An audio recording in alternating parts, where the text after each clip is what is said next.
திமுகவின் சமூக அநீதிக்கு எதிராக முழக்கமிட்ட பாட்டாளி மக்கள் கட்சியினரை கைது செய்து சிறையில் அடைப்பதாம்.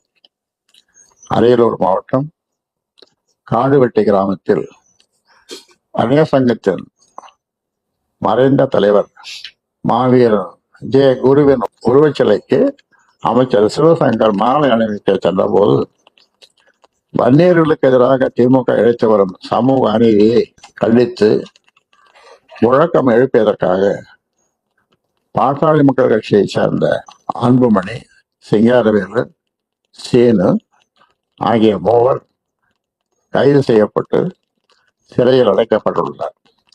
திமுக அரசின் இந்த வன்னிய விரோத நடவடிக்கை கடுமையாக கண்டிக்கத்தக்கது. கைது செய்யப்பட்டிருக்கும் மூவரும் தமிழக அரசின் சமூக அநீதிக்கு எதிராக